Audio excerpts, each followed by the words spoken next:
Abakulembeze mu disitulikiti wa Kiso abakulembeddwamu ssentebe Dr. Matiya Lwanga basabye gavumenti okwongera ensimbi mu nteekateeka y'okulwanyisa okumalawo obutonde kuba kino kyakusuula eggwanga mu buzibu gye bujja.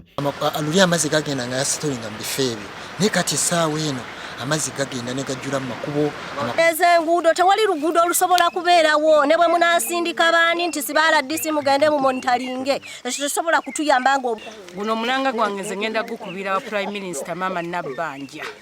Tukulaba ng'okozesezza amaanyi mangi nnyo mu kulondoola ssente ezigenda ku nguudo okulaba enguudo zikoleddwa zitya naye gwe wennyini wayimiriza enteekateeka eyali egenda mu maaso okuyimiriza abantu bali bakozesezza lubijjo obubi.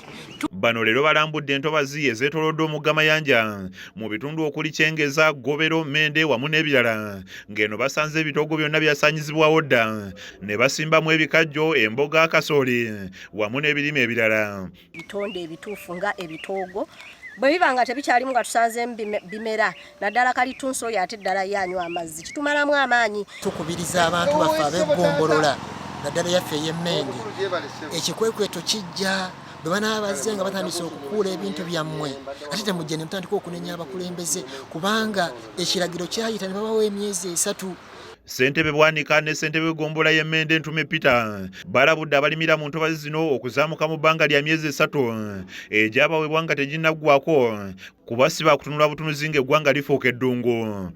Ne kati bo kye baba batuyambako bajjemu ebintu byabwe mangu tukole ki tusobole okuzzaawo kubanga ekitoogo ekyo bwe kitaddewo tugenda kufuna ekizibu ate nga twakifuna dda abantu baffe ebirwadde kati bingi ate tulina ddagala mu ddwaliro nziki owaffe ow'Emmende mwabangamu envubu mwabangamu embizi ez'omu nsiko mwabangamu emisoso eminene nga temba naye kati temukyakola ki temukyali bivaayo ate ne bijja eno ku lukalu byali badde na bya bulambuzi. Ssentebe Dr. Bwanika akukulumidde gavumenti olw'okussa ensimbi empitirivu mu bintu ebirala ne yeerabira eby'omugaso ng'obutonde bw'ensi ng'ate buli kimu kwe kyetooloolera ng'alambuludde ne ku bulabe eggwanga bwe lyolekedde.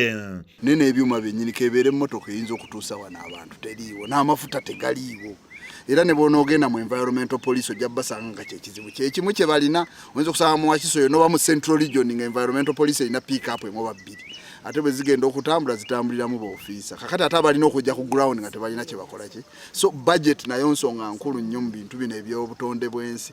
Babatwala poliisi mu bitundu bino bagamba nti okugoba abantu abeesenza mu ntobazi beetaaga abasirikale abawerako kuba bangi nga bagezezzaako okubagoba wabula nga gye babagoba ate gye badda.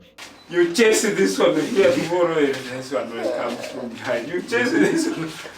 And actually our numbers. Veronica Nalunga nga yakulira obutonde agamba nti ekiseera gavumenti okozesa amagye agali mu bibira by'e Congo okulaba nga bagonjoola ensonga eno kubanga embeera esusse obw'omulamuzi. Otherwise tugenda ku suffering ekintu ekigenda okujja ekya climate change. Gavumenti Somalia yo eby'obutonde n'ebyobugagga eby'omu ttaka Rebecca Sebaganzi agamba nti entobazi zisaana okusibwako enkomera kubanga kati abantu abagubwa mu bibuga be bazeesenzaamu nga naye akkaatiriza nti bakozesa omukono ogw'ekyuma okulaba ng'ensonga eno eterera. Mayanja nga bwe tukyamusigazaawo twandibadde tusiigikibwako ne tumwetooloozaako pillars oba sseŋŋenge akutta awamu kuba ne twassaamu pillars nga nnene naye ng'amabanga manene abantu bagenda bayingiramu. Kiza Peter yakusakidde eggulire lino ku lwa KSTV Agaleero.